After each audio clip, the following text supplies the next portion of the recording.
Alright, and we are back, bro. Listen, today, psychopaths. That's what we on right now. That's what we talking about. That's what the video gonna be about. Who's your favorite You know what? I can't even say it like that. I shouldn't even word it like that. That makes me sound extra crazy. I don't want to be crazy. I don't even want to sound like that. Let's spin it a different way. All right. Who's the psychopath that comes to mind when you hear the word psychopath? Who's the first person or name that comes to mind? Put it in the comment section. For me, Ted Bundy. I mean, at the top of my list, first thing when I hear the word Ted Bundy. It's first name that pops up. So we're gonna be on psychopaths today, man. This video is titled, and shout outs to Mr. Ballin, man. If y'all haven't gone to subscribe to him, please go and do so, man. The title of the video is "This Psychopath Finally Got Caught," which is a scary sentence in itself because that means he's eluded authorities for a while and probably has been on a killer streak. You know what I mean? So you never want to hear "finally got caught" when it comes to a psychopath, right? So strange but true. So we're gonna get into this video. If you're new, hit the subscribe button here, and here we go. Today, we're going to look at 3 stories that demonstrate that. But before we get into today's stories, if you're a fan of the strange, dark, and mysterious delivered in story format, then you've come to the right channel because that's all we do, and we upload 2 or 3 times every week. So if that's of interest to you, please invite the like button to come to the cinema with you to see a movie they really want to see, but then proceed to talk incessantly to them throughout the entire movie, and about halfway through, spoil the ending. Also, please subscribe to our channel and turn on all notifications so you don't miss any of our weekly uploads. All right, let's get into today's stories.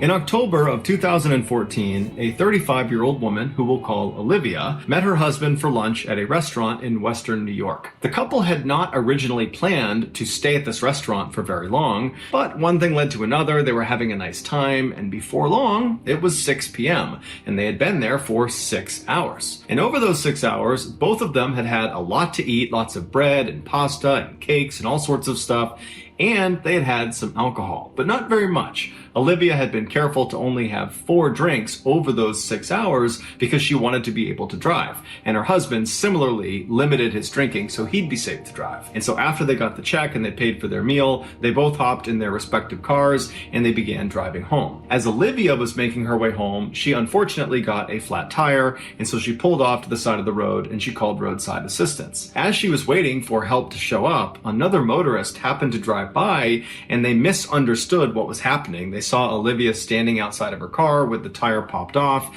and they thought she'd been in an accident. And so they called the police and reported it. And so the police show up a few minutes later, they pull up right behind Olivia, and when they get out, they ask her, are you okay? Do you need any help? And she would say, oh no, I just had a flat tire. I'm totally fine. Thank you for stopping though. But the police, as they're listening to her speak, they see her eyes look kind of glassy and glazed over like she's drunk. And as she was speaking, they could have sworn she was slurring her words. And so they said, hey ma'am, have you been drinking tonight? And she would tell them that, well, yeah, I have had a few.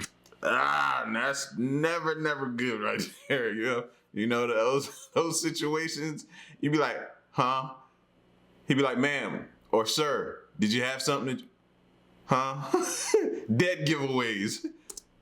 And so they said, hey ma'am, have you been drinking tonight? And she would tell them that, well, yeah, I have had a few drinks, but only 4 over the last 6 hours, and I don't feel drunk at all. That has nothing to do with the situation I'm in now. I'm not drunk. But the police were not buying it, and so they put her through a series of field sobriety tests that she managed to get through, but she struggled with enough that it sent up some red flags. And so they made her blow into a breathalyzer. A breathalyzer is a device that uses your breath to register how much alcohol is in your system, also known as your blood alcohol content, or BAC for short. BAC is scored as a percentage out of 100, and while no one should ever get behind the wheel of a vehicle if if they are impaired, it is the case that in America, you are allowed legally to operate a vehicle if your BAC is 0.08% or lower. For reference, if a 160-pound female consumed about 3 alcoholic drinks, maybe a little bit more, in the course of an hour, she would most likely have a 0.08% BAC. Depending on where you get your drinks from.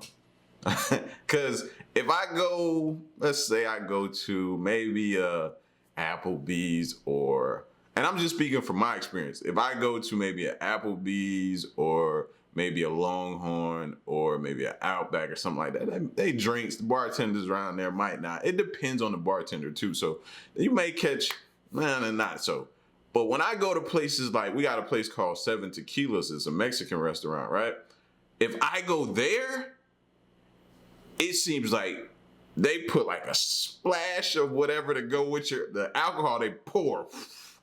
But then they come back with the rest of it that go in your drink, if it's a mixed drink, and just like hit it with a little splash at the top of that. It'd be like 90% out. So it all depends on where you go. Like you said, your body weight plays into a part in that. So you saying I only had 4, which 4 is a lot of drinks.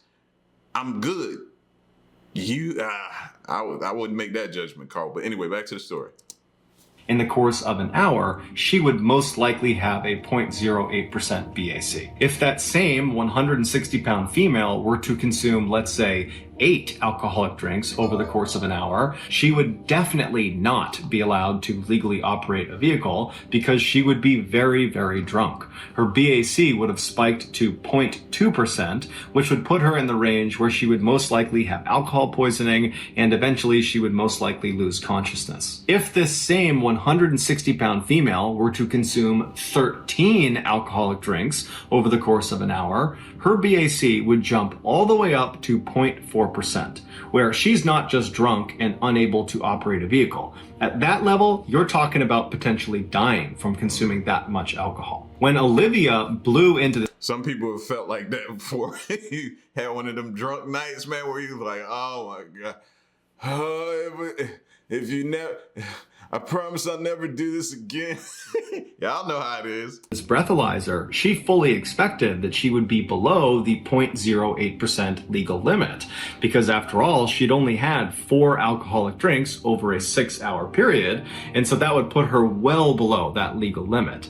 But that was not the case. She blew a staggering 0.33%. The cops couldn't believe what they were looking at because they're looking at Olivia and they're thinking at that level, she should be somewhere between losing consciousness and dying. But here she is just standing there talking to us, acting a little bit buzzed. And so they assumed their breathalyzer must have made a mistake. So they went back into their car, got another breathalyzer, did it again. And again, Olivia blew a 0.33% BAC. The officers couldn't understand how this woman had such an extreme alcohol tolerance, but regardless, they charged her with driving while intoxicated and then brought her to the hospital for medical intervention. There, her BAC remained high even after a full day had passed without her consuming any more alcohol. This is around the time that it was discovered that Olivia had a very, very rare medical condition called autobrewery syndrome, which in a nutshell meant her body transformed glucose from foods, specifically carbs like bread, pasta, that kind of thing,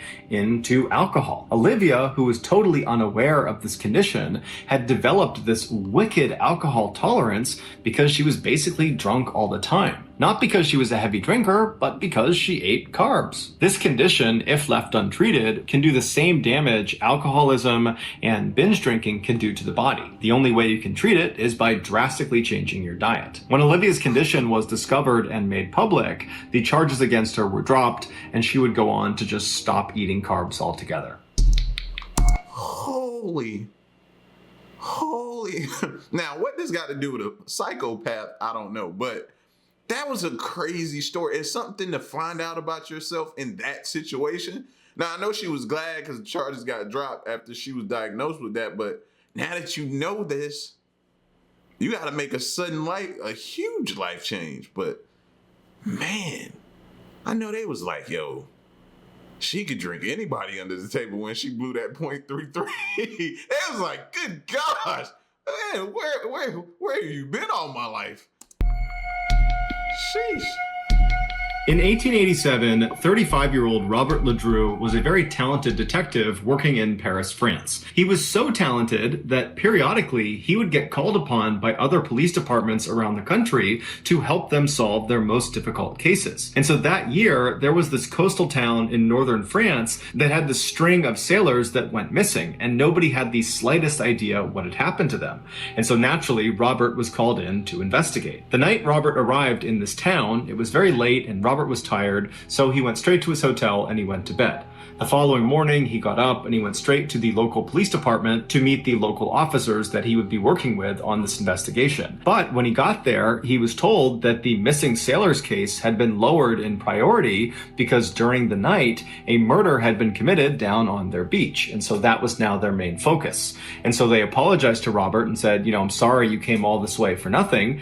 But since you're here, do you want to help us in this beach murder investigation? And Robert said, sure. The victim was a middle-aged man named Andre Monet, who owned a dress shop in Paris, France. He had recently moved to this coastal town to enjoy the beautiful scenery. When his body was discovered early that morning, it was quickly determined he had been killed by a single gunshot wound to the chest, where the bullet actually went clear through him out the other side, but they hadn't found the bullet. There were no suspects, there were no leads, there was no clear motive. However, they were able to rule out robbery because there was still money in Andre's pockets. And so Robert and the other local officers left the police station and made their way down to the beach, where they began examining the area where Andre had been found. The local officers focused on looking for the bullet, while Robert decided to walk a little ways down the beach to see if there was any evidence that had been overlooked in the initial search. And after only walking a very short distance, Robert noticed some barely visible footprints that appeared to pass right by where Andre's body had been found. And these footprints, they continued past that area and then up a flight of stairs up onto the road where they disappeared. Robert called over the other officers and told them to make plaster casts of these footprints so he could analyze them. What that meant is the officers would literally just pour liquid plaster inside of these prints, and then when they dried, they would pull that plaster out and it would literally be a 3D model of the foot that had made the prints. And so as the officers are working on these casts, Robert says to one of the officers that these prints looked really odd to him, like they were familiar in some way, but he just couldn't place where he had seen them before. Less than an hour later, when the plaster had dried, the officers pulled them out and they handed them to Robert, and as soon as Robert looked at them, he physically reacted to what he was seeing. It was like he was disappointed. And then without saying anything, he just walked down the beach with these plaster casts until he got to this secluded area where he sat down. And he sat there for hours and hours, just staring at the plaster casts, seemingly unaffected by the sun that was blazing down on him the whole time and the tide that was very quickly creeping up on him. The local officers who were watching this, they didn't know anything about Robert. All they knew is his reputation, which is he is this totally legendary detective, and so they didn't dare question his methods. See, normally when you see like shows and they call in the quote unquote the best guy for the job, this guy has solved a ton of cases, he's normally weird. He's normally wacko, cuckoo, whatever you want to call him. And he comes in and he has like these weird tactics he does. So this fits that in my mind. He is this totally legendary detective, and so they didn't dare question his methods, even though this seemed really odd what he was doing. Finally, by mid-afternoon, Robert would put the cast down, he would stand up, and he would walk back over to the mystified local officers. And when he walked up to them, he would say, "There's no reason to stay at the beach any longer or interview any more witnesses. I think I've solved the case." But then instead of elaborating, he just turned around and walked up off the beach and headed back for his hotel. The local officers just looked at each other and shrugged, and they left too. Early the next day, the bullet that had killed Andre Monet was found on the beach. And so when Robert showed up to the beach, the chief of police handed him this bullet in an effort to help him continue the investigation. And as soon as Robert looked at it, he sighed and said, "Okay, now I know for sure what happened." And then Robert proceeded to break down the murder. He said the killer woke up in the middle of the night night on the night that Andre was killed, and he got out of his bed, he put on his clothes, and then he headed down to the beach. There, he encountered Andre Monet, a man he didn't know who was most likely out for a midnight stroll as well. The two men struck up a friendly conversation, but at some point it turned into some sort of quarrel, at which point the killer drew his pistol, shot Andre in the chest, and then fled the scene. Robert told the local police chief that the reason he knew all these details is because he had been the killer. He killed Andre Monet. But he didn't do it on... Whoa, whoa, whoa, whoa, whoa, whoa, whoa, whoa, whoa, wait a minute, bro. What are you, a sleepwalker? Or you meant to do this? That's how, and I was sitting there wondering, I'm like, how you gonna say you recognize those prints? The feet, when they was plastering the feet, the footprint, how do you recognize the print? Like, that was weird to me, but I didn't say anything. You can only recognize it if they're yours, probably. Makes sense now, right? Let's see. Oh, my bad, I went forward instead of back. Is because he had been the killer. He killed Andre Monet. But he didn't do it on purpose, and he didn't remember, because he killed Andre Monet while he was sleepwalking. He told the chief when he was given those plaster casts of those footprints, he knew immediately why he thought those prints looked so familiar. Because as soon as he looked at the casts, he could tell whoever had made the prints was missing a toe, and as it happened, Robert was missing a toe. So those prints looked exactly like his footprints. And that morning, when he had woken up in his hotel room before even going down to the beach, he had noticed that his shoes and his socks, which were next to his bed, were sandy and damp. And he thought that was so strange because So if you knew you did it, or possibility that you did it, why did you go home and then come back the next day? Like, what, you wanted to give yourself time to catch yourself? Like, what was, I don't understand. His socks, which were next to his bed, were sandy and damp. And he thought that was so strange because he couldn't remember how they got that way, but he was too busy to investigate. And that night, after he had sat all day looking at the casts and then left the beach, leaving the local police officers totally mystified, he had gone back to his room, and the first thing he did was get his revolver out from under his pillow, and he discovered that one bullet was missing, and he always kept his revolver fully loaded. And so he spent the rest of the night trying to convince himself that this was just one big coincidence. But the following morning, when he was given that bullet, he knew immediately that this was not a coincidence. The bullet that had killed Andre Monet was the same type of ammunition that he loaded his revolver with. And so he had to be the killer. He had effectively caught himself. The police were totally shocked and did not believe this at first. More specifically, they didn't want to believe that Robert, their star detective, was behind this horrible homicide. But eventually, after examining all the evidence, they agreed he had to be the killer. But to test whether this really was sleepwalking and not some elaborate cover-up by Robert, they decided to conduct an experiment. Robert, who was fully cooperative with the investigation, was told to sleep in this jail cell where he would be monitored 24/7 by armed guards, and in this cell with him would be a revolver loaded with blank rounds, and he was told to keep it under his pillow. For the first couple of days, nothing happened. Robert never touched the revolver during the day or when he was asleep.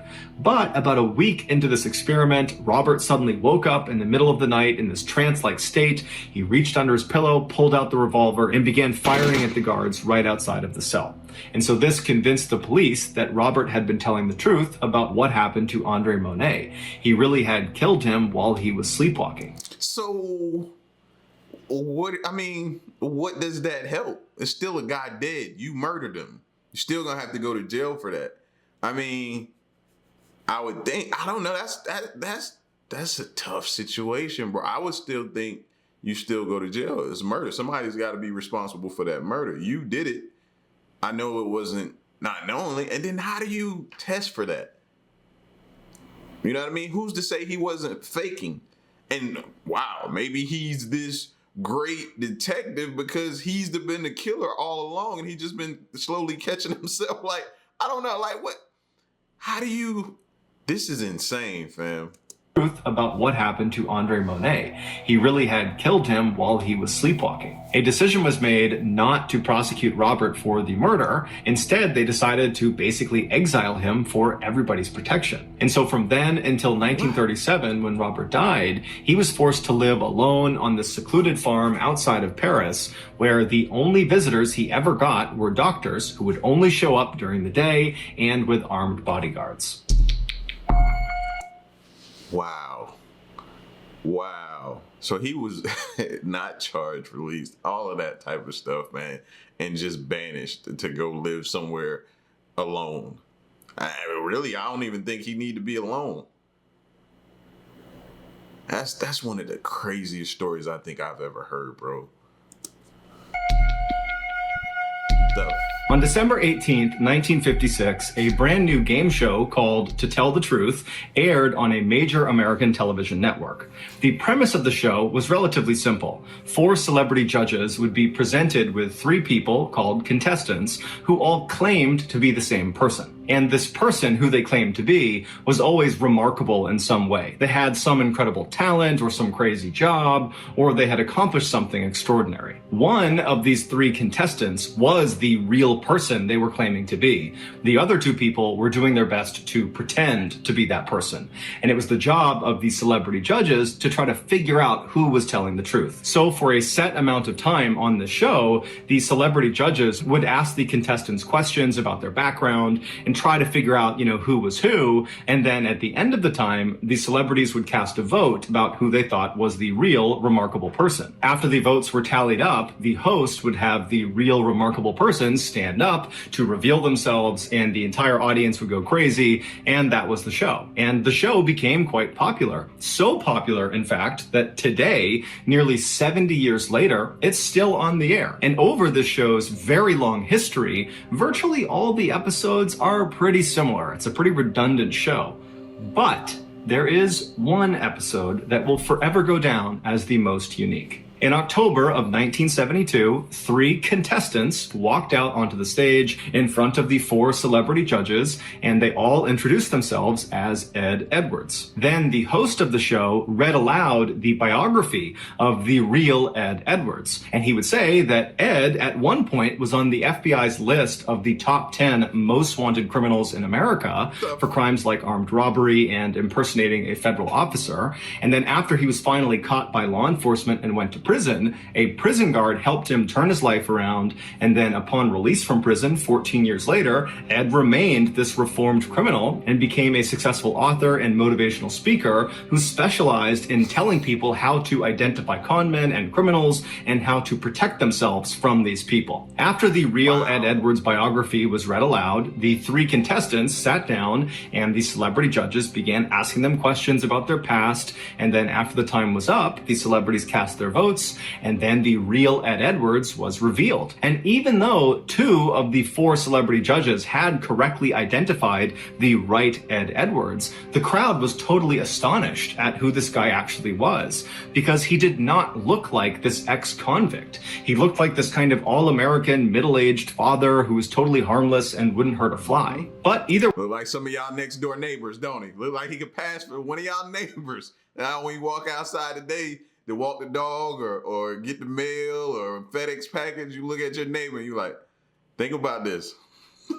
kind of all-American middle-aged father who was totally harmless and wouldn't hurt a fly. But either way, the show ended and then the world forgot about Ed Edwards until 2009. That year, Ed's estranged daughter, 40-year-old April Blasio, finally decided to investigate something that had plagued her for her whole childhood. Despite her father's claims that he was this reformed criminal and this stand-up, law-abiding guy, she didn't believe it. She never believed it. She thought he had never been reformed and just was a criminal, and always had been. Behind closed doors, Ed was violent and abusive, and he was a compulsive liar. She remembered in the 1970s and 80s when she was a young kid, Ed would make their family family pack up and move sometimes in the middle of the night, and April always assumed it was because her dad was wrapped up in something criminal. But every time she asked him, he would say, oh, well, I was an informant when I was in jail and I snitched on some people, and some of those people have figured out where we live, and so we got to move. April knew he was lying, but there was nothing she could do, and so they just kept on moving around. But she always thought something else was going on. So in 2009, when April is now this 40-year-old woman, she's laying in bed one night and finally says, you know what? I'm just going to start Googling some stuff. So she hops in her laptop and she starts typing in the different names of towns that she and her family lived in as a kid. And then after she'd write the name of the town, she'd write unsolved mystery or unsolved crime, and she would see if anything popped up. And so as she began looking, she found one in 1980. It was an unsolved murder in a town called Watertown, Wisconsin, that happened right around the time that her family very briefly lived in this town. There was this young teenage couple that had left this wedding, and they had driven down this dead-end road, and they were just kind of enjoying each other's company when an unknown assailant who matched the description of Ed Edwards walked up to their car, broke in, shot them both to death, and then disappeared. And so on a hunch, April called the Watertown Police Department the following day and told them that, I think my father might have been responsible for this double homicide. It's just a hunch, but he matches the description. We were there in this very small window of time when it happened. And so the police said, okay, we'll go have a look. And so the Watertown... Like, she bold, right? You know what I mean? Because this dude is a killer. Now, my thing is, you don't think he'll kill his own family? I think he will. I think he will. So they definitely better commend her for having the guts to do that, because who better to know what type of man she's dealing with than, to kill his own child. That's why she was able to put two and two together. She knows her pops better than anybody. So I'm pretty sure she knows, like, y'all better get him now or I'm in trouble. You know what I'm saying? Police, they tracked down Ed Edwards, who was living in Kentucky at the time, and they got him to give them a DNA sample. And when they tested the DNA sample, it matched the samples that were taken at the crime scene in 1980. And so Ed Edwards, he was arrested and brought back to Wisconsin, and as soon as he was in custody, he confessed to the murder. And then he requested the death penalty. But he was told the maximum punishment for this crime was life in prison. Ed didn't like this, and so he confessed to another double homicide from 1977 in Ohio, where he killed another teenage couple, thinking that would give him the death penalty. But through a loophole, they said, well, actually, that still won't get you the death penalty. You're still facing life in prison. And so frustrated, Ed revealed a third murder he had perpetrated. In 1996, he had killed his own foster son for the insurance money. And so what did I just say? I know it's his foster son, but what did I just say? Don't think he won't get his daughter either. This crime, he was eligible for capital punishment, and so he was sentenced to death. But he would die of natural causes 2 years later in 2011 before the state could execute him. Since his death, cold case investigators and members of his own family have theorized that Ed Edwards is almost certainly responsible for more killings beyond just the 5 he happened to confess to. In fact, many people believe Ed Edwards could actually be the infamous Zodiac killer, who's one of the nation's most notorious uncaught serial killers that killed 37 people in Northern California in the 1960s and 1970s. If this is true, then Ed Edwards did not become a killer after he was on that game show in 1972. No. When he showed up for that game show and stood in front of the audience and smiled and answered questions to the celebrity panelists, at that time, as you're watching him on TV, he would have already been a seasoned serial killer with dozens and dozens of victims. But Ed stopped confessing to murders after that third confession because he was just kind of using those murders as bargaining chips to get what he wanted, the death penalty. And once he got it, he went silent. And now that he's dead, we're never going to get another confession out of him. And there's no proof connecting him to any unsolved murder cases. And so unfortunately, it's unlikely we'll ever know the full extent of Ed's reign of terror. So that's going to do it, guys. If you found the secret in today. Yeah. Yeah. I bet it's a lot more, bro. A lot more. How did he just pack the days of when you could just pack up and move and then the case goes unsolved? Them days ain't here no more. They're gonna find you these days, but that's crazy. Salute to his daughter for having the bravery to step up and you know what I mean? ultimately solve these cases and turn her father in. Because if not, the police weren't doing it. They weren't getting it. They weren't figuring it out. I mean, this dude was just do it, skip town. Do it, skip town. Do it, skip town. Even went on a game show. Like, that is one of the craziest stories I've ever heard. Like I told y'all, man, he looked like he could be a high school football coach. He had the face of a football coach or you know what I mean, working at a high school or something like that. It could be anybody. Be careful, man. Watch yourself. Y'all get at me. Let me know what you think, how this story was. Salute to Mr. Ballin, and stick around and stay tuned, man. Until the next one, I'm gone. Peace.